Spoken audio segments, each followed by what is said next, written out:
오늘 우리 신약 성경, 우리 마태복음 16장을 보겠습니다. 마태복음 16장, 우리 13절로 17절까지입니다. 교독으로 우리 한 절씩 나누어서 읽고요. 우리 17절 합독하겠습니다. 예수께서 빌립보 가이사랴 지방에 이르러 제자들에게 물어 이르시되 사람들이 인자를 누구라 하느냐?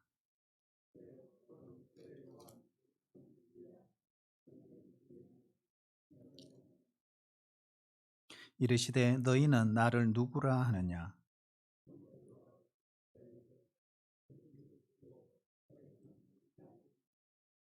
예수께서 대답하여 이르시되 바요나 시몬아 내가 복이 있도다.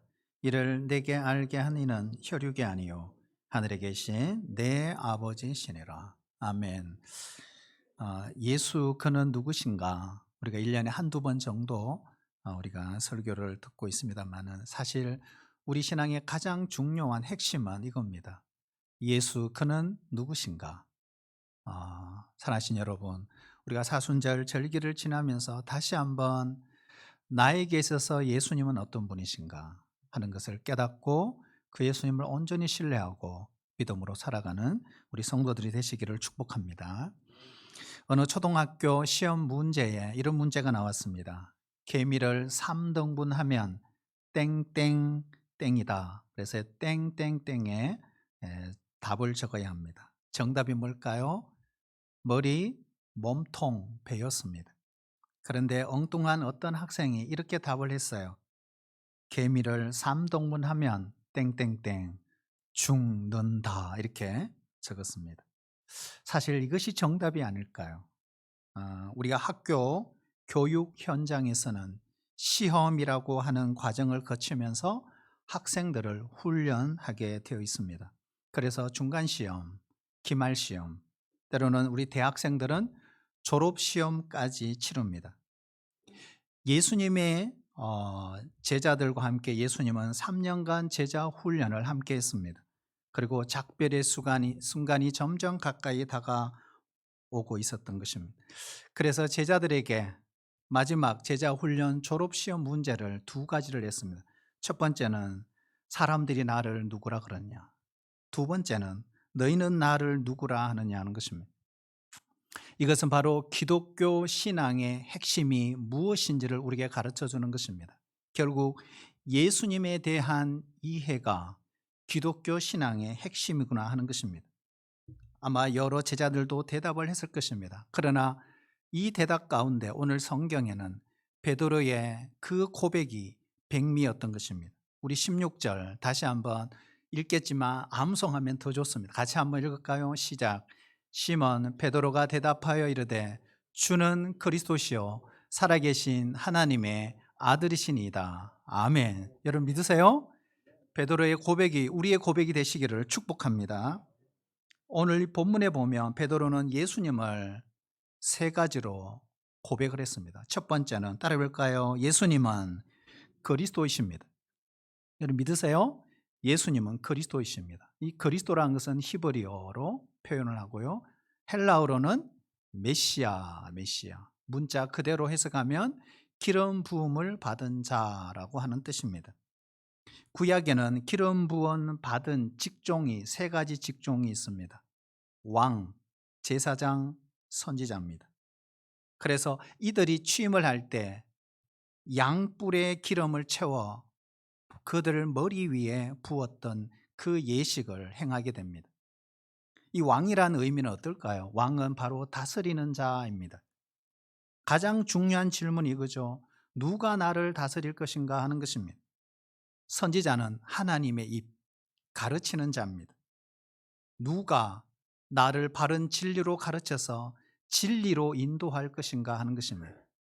그리고 제사장 뭘까요?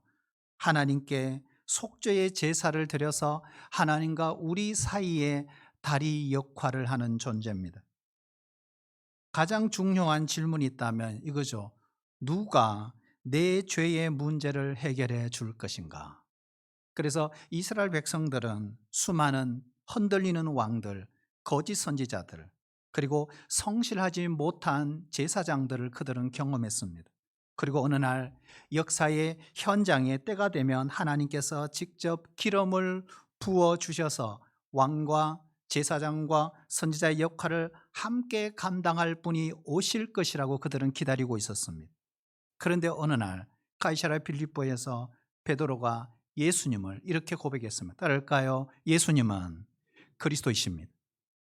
예수님은 다른 말로 구주이십니다.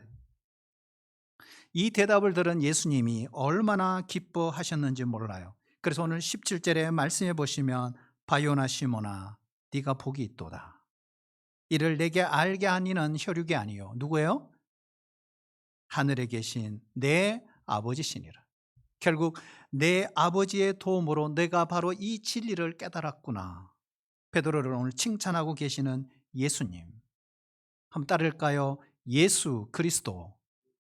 예수 그리스도. 이것은 기독교의 진리의 핵심입니다. 예수는 구주이십니다. 이것이 바로 기독교 핵심적인 신앙입니다. 물론 우리는 예수님이 우리의 병을 고쳐주시는 분이십니다. 그리고 때로는 우리의 자녀의 양육을 위해서 주님께 기도할 수 있습니다. 그리고 내 사업을 위하여, 직장을 위하여 주님의 도움을 구할 수 있습니다. 하지만 그리스도의 사명의 핵심은 우리의 죄 문제를 십자가에서 해결하시는 것입니다. 다른 모든 것은 그 다음의 문제입니다. 우리가 즐겨 부르는 우리 보험송 중에서 그리스도의 계절이라는 송이 있습니다. 거기에 가사에 보면 이런 가사가 있습니다. 민족의 가슴마다 피 묻은 그리스도를 심어 이 땅에 푸르고 푸른 그리스도의 계절이 오게 하소서.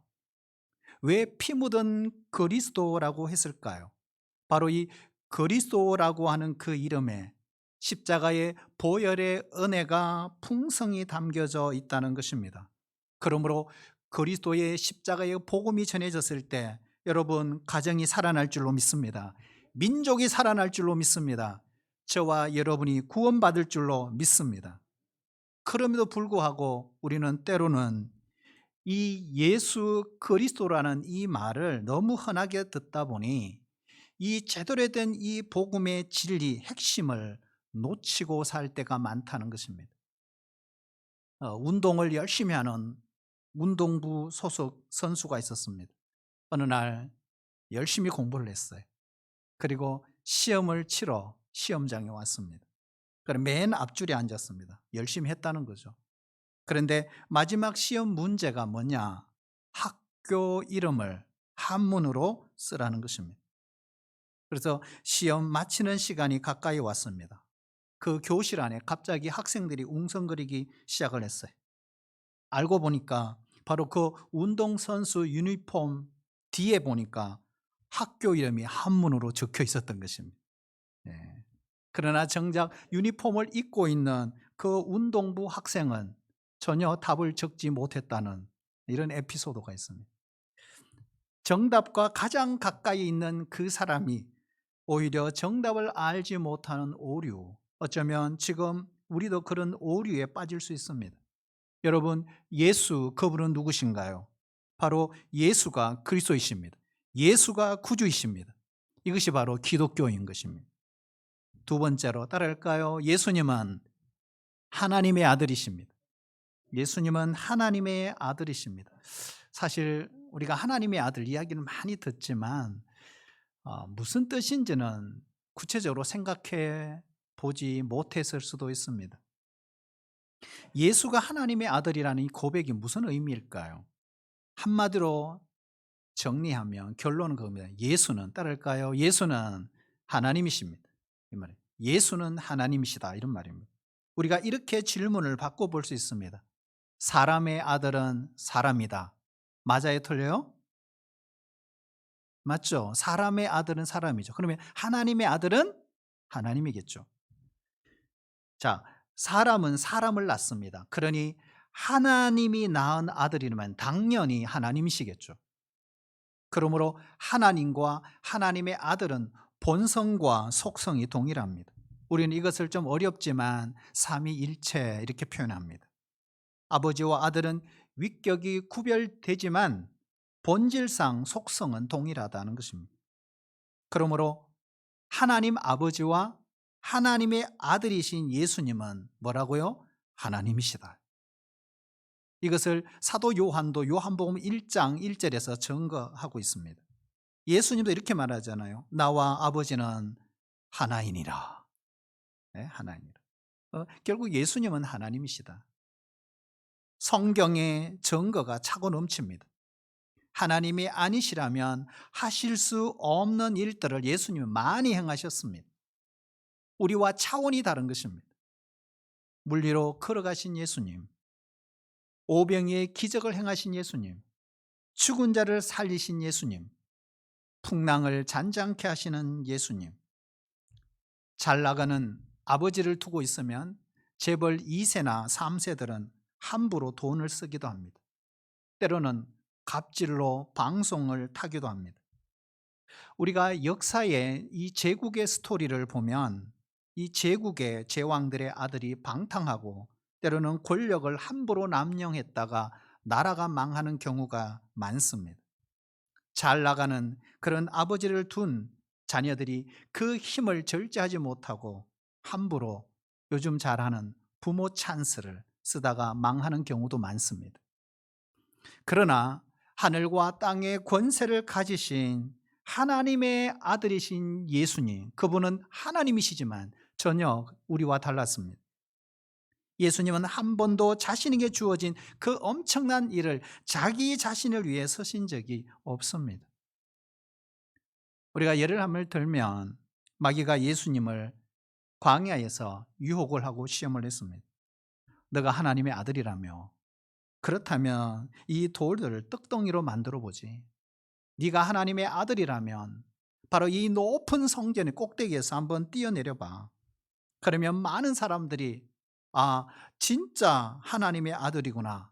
박수 쳐주고 감탄할 거 아니니. 그리고 너를 왕으로 삼지 않겠니? 예수님은 하나님이심에도 불구하고 이 마귀의 유혹에 절대 넘어가지 않으셨습니다. 우리 하나님의 아들이신 예수님은 그 능력이 많으심을 천군 천사도 알고 있습니다. 그리고 마귀들도 예수님을 두려워했습니다. 굳이 그것을 이 땅에서 그 힘을 휘두를 이유가 없었던 것입니다. 세계 최고의 무술 고수가 길을 가다가 동네 깡패를 만났다고 해서 그를 때려 눕힐 이유가 뭐가 있겠습니까? 그걸 통해서 자신의 실력을 입증하겠습니까? 차원이 다른 존재는 결코 함부로 자신의 힘을 휘두르지 않습니다. 하지만 우리는 주머니 속에 작은 칼 하나만 있어도 힘을 과시하려고 합니다. 휘두르려고 하는 마음들이 있습니다. 그런데 우리 예수님은 절대 능력이 있음에도 불구하고 그것을 그렇게 쓰시지 않으셨다는 거예요. 언제까지? 자기 목숨을 잃는 순간까지. 그렇죠? 세상에서 가장 겁나는 것은 뭘까요? 악한 자가 힘을 갖는 것입니다. 반대로 세상에서 가장 축복된 일은 뭘까요? 선하고 지혜로우신 분이 절대 능력을 갖추는 것입니다. 그것이 바로 우리 예수님이시잖아요. 우리의 개인도 그렇고 국가도 그렇고 세계도 마찬가지입니다. 기독교 교리에서 예수는 진짜 하나님이십니다. 진짜 사람이십니다. 그래서 이거는 기독교 2000년 역사에 이것을 예수님의 인성, 예수님의 신성이라고 고백을 했습니다. 둘 중에 어느 것 하나라도 부인한다면 그들은 이단이었던 것입니다. 그래서 이단을 분별하는 가장 중요한 지침이 그거였습니다. 이단은 예수님의 신성을 부인하든지 아니면 예수님의 인성을 부인하든지. 사랑하신 여러분, 우리가 예수님의 신성을 믿는다면, 예수가 하나님 되심을 믿는다면 왜 그것이 그렇게 중요할까요? 왜 그렇게 중요할까요? 예수님이 단순히 훌륭한 사람이라면 우리의 성년, 성인, 4대 성인 중에 한 사람, 때로는 우리의 삶의 모범이 될 수도 있습니다. 하지만 우리를 죄에서 구원하시는 구주는 되지 못하십니다. 그러므로 예수님은 반드시 하나님이셔야만 합니다. 예수를 모르는 많은 사람들은 이렇게 말합니다.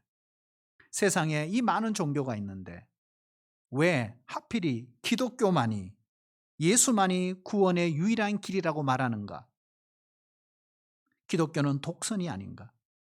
어떻게 정상으로 올라가는 길이 한 길밖에 없는가? 이렇게 질문합니다. 반문합니다. 하지만 안타깝게도 여러분, 다른 길은 없습니다. 우리가 노트북을 열고 접속을 하려면 비번을 찾아야, 비밀번호를 딱 맞아야 합니다. 숫자 하나 틀리고 점 하나 틀려도 열 수 없습니다. 여러분 기억하세요. 하나님께로 가는 딱 한 가지 길은 예수밖에 없습니다. 왜요? 그분이 하나님이시니까 그래요. 하나님이시. 미국 남북 전쟁이 끝난 쯤 되었을 때 백악관 집무실에 수많은 사람들이 대통령을 만나러 줄을 섰습니다. 그 당시 대통령이 누굴까요? 아브라함 링컨입니다. 요즘같이 예약을 하고 신분 조회를 해서 가면 되겠지만 그 옛날은 그렇지 못했습니다. 일찍 오는 사람대로 이름을 적고 기다려요. 그리고 기다렸다가 업무 시간이 끝나면 그냥 돌아가야 했습니다. 어느 날, 그날 또 참전 군인 한 사람이 오후 늦게까지 기다렸지만 대통령을 만나지 못했습니다. 그런데 한 귀여운 남자아이가 대기실에서 이것저것 뛰어다니고 있었습니다. 지친 사람들이 귀찮은 듯이 아이들에게 관심을 갖지 않았습니다. 그런데 이 군인은 아이에게 관심을 가졌어요. 그리고 자기 집에 있는 비슷한 자기 아들과 또래의 아이였습니다. 너무 귀여웠습니다. 같이 놀았습니다. 이야기도 했습니다. 근데 시간이 지나 대통령 비서가 이렇게 말했어요. 자, 오늘 업무 시간 다 끝났습니다. 대통령 각하 방문객을 더 이상 만날 수 없습니다. 다들 돌아가 주십시오. 기다렸던 사람들이 한숨을 내쉬며 짐을 챙겨 옷을 거두어 한 사람 두 사람 대기실을 떠나가기 시작했습니다. 그런데 이 군인도 아이와 작별 인사를 했습니다. 그때 이 아이가 이렇게 말해요. 아저씨, 저 따라오세요. 제가 대통령 각하를 만나게 해드리겠습니다. 군인은 기가 차서 손을 잡고 이 아저씨를 끌고 사무실로 막 아이가 달리는 것입니다. 그런데 놀랍게도 이 사무실 앞에 서 있던 비서들과 경호원들이 이 아이를 보며 웃으며 길을 비켜줬습니다. 그리고 사무실 문이 열리는 순간 검은 수염을 한 에브라함 링컨을 보였던 것입니다. 그러면서 아이가 이렇게 소리 질렀어요. 뭐라고요? 아빠, 이 아저씨 좀 만나주세요. 누굽니까? 바로 에브라함 링컨이 그렇게 사랑했던 그의 아들 테드였던 것입니다. 하나님의 아들 예수님은 우리가 하나님 아버지 앞에 갈 수 있는 유일한 길이 되십니다. 그러므로 하나님의 아들 예수는 기적의 이름입니다. 능력의 이름입니다. 구원의 이름입니다. 은혜의 이름입니다. 우리도 이처럼 베드로처럼 이 중요한 고백을 오늘 확인해야 합니다. 한번 따라할까요? 예수님은 하나님의 아들이십니다. 믿으세요? 하나님의 아들이십니다. 자, 근데 여기서 오늘 베드로가 예수님을 고백을 할 때 이 두 가지만 한 게 아니에요. 또 한 가지가 있어요. 뭘까요? 따를까요? 예수님은 주님이십니다. 그렇죠? 예수님은 주님이에요. 주는. 그러니까 우리는 이걸 많이 빼먹어요. 우리 교회에서 가장 많이 사용하는 언어 중에 꼽으라면 저는 첫 번째 할렐루야, 두 번째 뭘까요? 아멘, 세 번째가 주여. 우리 눈 감고 기도도 주여 이렇게 하시잖아요. 우리가 통성기도 할 때도 통성기도 3창, 뭐 1창 이렇게. 제가 축도할 때도 보면 여러분 축도문이 조금 다르다는 거 아십니까? 이제는 우리 구주 예수 그리스도의 은혜와 이렇게 구주라는 단어 쓸 때 있고, 때로는 우리 주님 예수 그리스도의 은혜와 주님이라는 단어가 쓸 때 있어요. 여러분 구주와 주님은 다른 것입니다. 여러분 구주를 넘어 예수님이 우리의 주님이 되시기를 축복합니다. 그 정도로 주님이란 이름은 중요합니다. 헬라에 보면 큐리오스, 라틴어로 보면 도미누스. 그러니까 로마 제국 당시에 노예가 상전에게 주인님 할 때 쓰는 게 큐리오스입니다. 존대어입니다. 결국 주인은 종의 모든 걸 소유합니다. 우리가 예수님을 주님이라고 부를 때 바로 그분이 우리의 모든 것을 소유하시는 주님이시다, 이런 고백입니다. 사도행전 2장 21절에 보면 누구든지 주의 이름을 부르는 자는 뭐를 얻는다? 구원을 받으리라. 따를까요? 주의 이름을 부르는 자. 그렇죠? 주의 이름을 부르는 자는 구원을 받으리라. 여러분 믿으세요? 로마서 10장 9절에도 동일한 말씀합니다. 같이 읽어보겠습니다. 시작. 네가 만일 내 입으로 예수를 주로 시인하며 또 하나님께서 그를 죽은 자 가운데서 살리신 것을 내 마음에 믿으면 구원을 받으리라. 아멘. 구원의 조건 첫 번째 뭘까요? 예수를 입술로 주라고 시인해야 된다. 예수님을 주님 고백할 수 있느냐는 것. 사실 우리는 종교의 자유가 있는 나라에 살고 있습니다. 그래서 예수님을 주라고 시인하는 것은 어렵지 않습니다. 심각한 문제도 아니에요. 언제든지 할 수 있어요.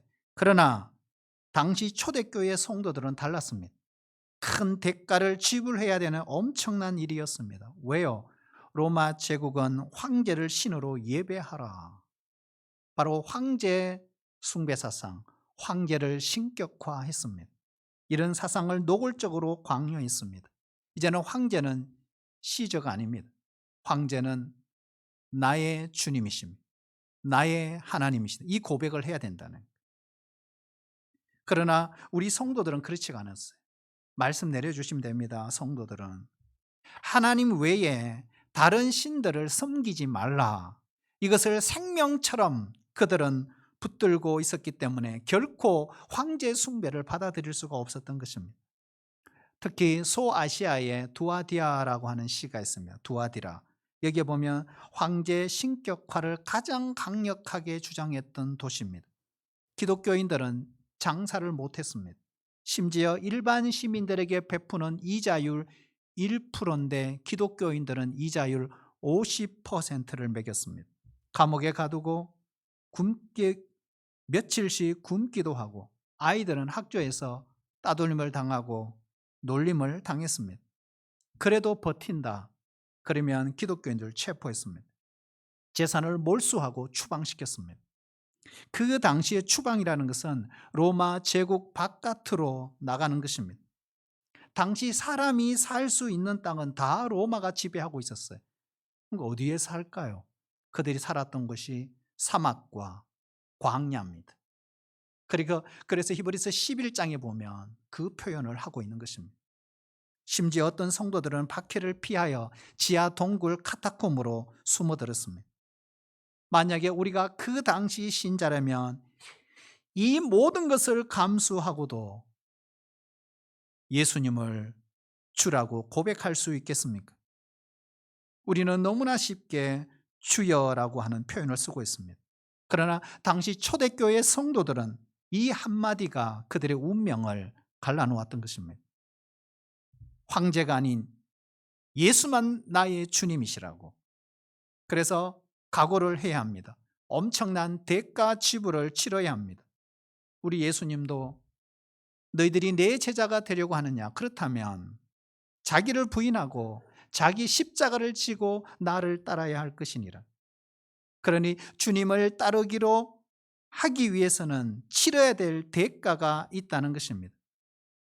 예수를 주로 고백한다는 것. 이것은 예수님이 받으셨던 그 고난에 부끄럼 없이 나도 동참하겠습니다라는 뜻입니다. 예수 때문에 우리가 욕을 먹고 오해를 받고 좋은 직장을 나와야 되고 핍박을 받고 쫓겨난다 할지라도 나는 그걸 감수하겠습니다. 그 각오하겠습니다. 그러나 하늘에 계신 하나님이 그 성도를 보고 뭐라고 하실까요? 하늘의 상급이 클 것이라고. 여러분, 우리끼리는 쉽게 고백합니다. 그러나 진정으로 기독교를 정면으로 대적하는 그 세상 앞에서 담대하게 예수님은 주님이시라고 이렇게 우리가 시인하는 것, 사람의 힘으로 불가능하다는 것입니다. 어느 날 예수님의 수제자 베드로가 십자가 사건이 있기 전에 제자들 모두가 예수님을 버려도 저는 끝까지 주님과 함께 할 거예요. 호언장담을 합니다. 자, 우리 한번 볼까요? 누가복음 22장 33절. 우리 같이 한번 읽도록 하겠습니다. 시작.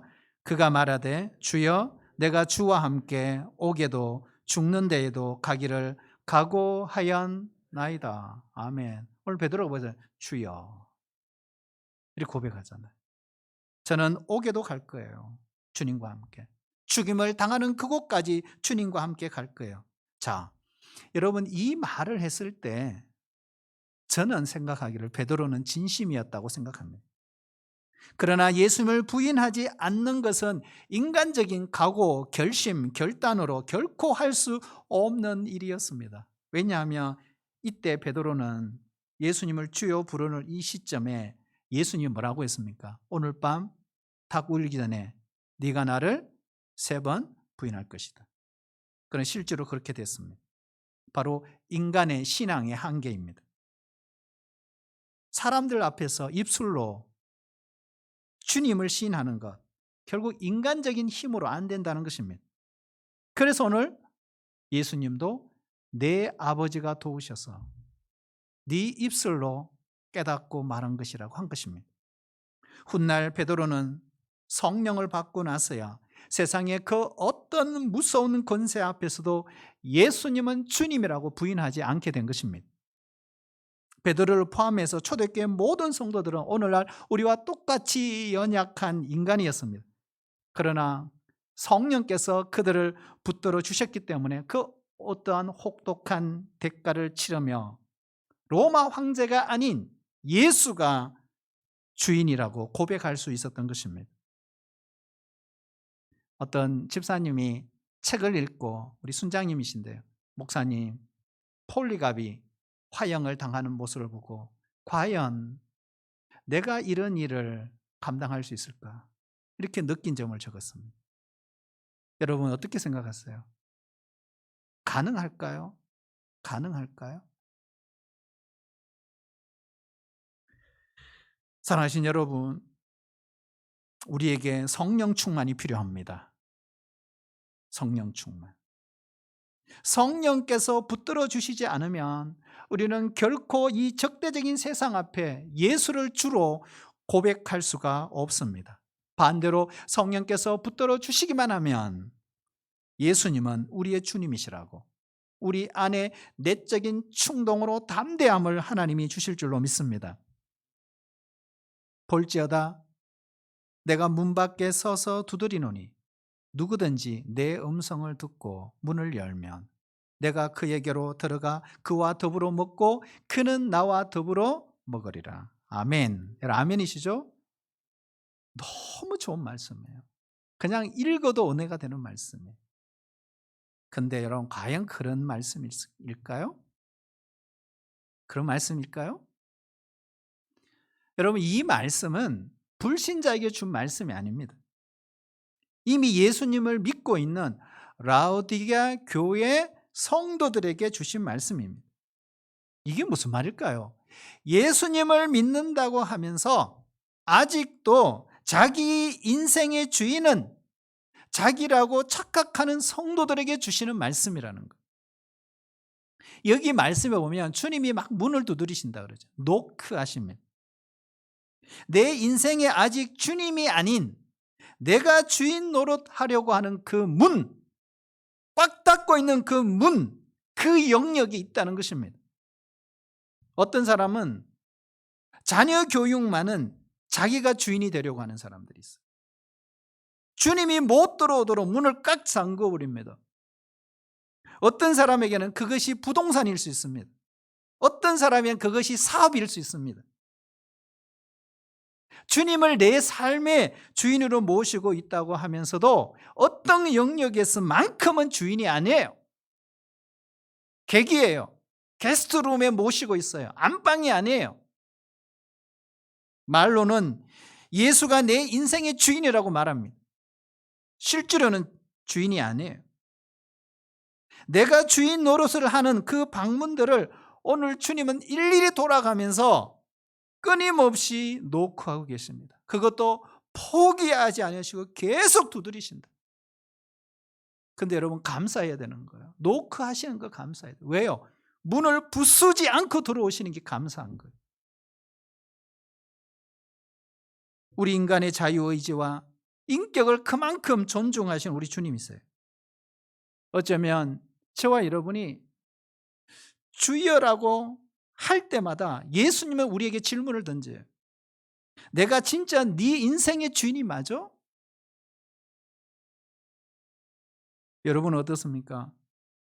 정말 주님이 내 인생의 모든 영역의 주인이십니까? 하나님, 다른 것은 다 되어도 이것만은 안 돼요 하고 하는 이런 영역은 없습니까? 그런 영역을 만들면 안 돼요.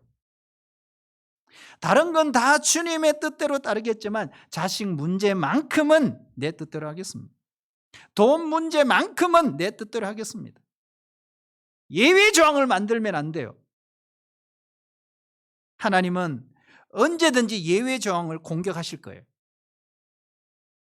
모든 영역이 예수가 주인이 되기까지. 우리를 괴롭히려고 하시는 게 아닙니다. 우리에게 가장 좋은 것, 최선을 주시기 위해서 하시는 거예요. 그것이 뚫려야 우리의 인생이 새로운 차원으로 변화가 일어나기 시작하는 것입니다. 우리 하나님은 우리 예수님에게요, 마태복음 28장 18절에 보면은 하늘과 땅의 권세를 다 주셨다고 했어요.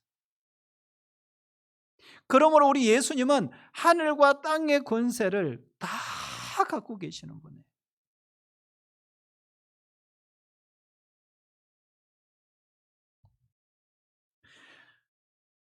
이런 미국 그 농구 경기, NBA 농구 경기 하는 걸 보면요, 뭐 키가 뭐 기본이 2m, 다 거부들이에요. 근데 몸무게도 막 한 100kg 넘고 120kg. 근데 그 경기를 하는 중에 여러분 심판들을 한번 보세요. 심판들은 체격이 정말 왜소합니다. 작아요. 비교가 안 돼요. 그럼에도 불구하고 심판이 휘슬 한번 싹 불면요, 그 엄청난 체격을 가진 그 사람도 꼼짝 못해요. 그냥 순종하는 거죠. 왜요? 심판에게 권위가 주어져 있기 때문에. 하나님은 눈에 보이는 세계와 우리가 눈에 보이지 않는 모든 세계를 다스리는 최종 권위를 예수님에게 주셨습니다. 마귀가 아무리 힘이 세도 예수님이 호루라기 한번 싹 불면 모두 꼼짝 못합니다. 순종해야 합니다. 사랑하신 여러분, 우리의 인생을 주님께 순종 모드로 꼭 고정시킬 수 있기를 축복합니다. 그분이 예수님을 주님으로 믿는 사람이에요. 절대 마귀가 우리에게 손댈 수 없어요. 주님의 권세가 우리를 보호하시기 때문에 그렇습니다. 천군 천사들이 응원합니다. 우리가 그런 삶을 살면 하늘에 계신 아버지께서 얼마나 기뻐하시겠습니다. 우리는 사순절 절기를 지나면서 결단해야 합니다. 우리는 어떤 상황 속에서도 예수님이 주님이심을 선포하며 살아갈 수 있기를 축복합니다. 나와 내 집은 오직 주님만 섬기겠습니다. 온 마음과 온 뜻을 다해서 주님을 따라가겠습니다. 이것이 4월 한 달 우리 동부 공동체의 고백이 되시기를 주의 이름으로 축복합니다. 하나님 아버지, 우리 모두 예수님을 구주로만 믿는 자가 아니라 이제는 주인으로, 주님으로 믿고 순종하며 살아가는 우리 모든 성도들이 되게 축복해 주옵소서. 예수님의 이름으로 기도합나이다. 아멘.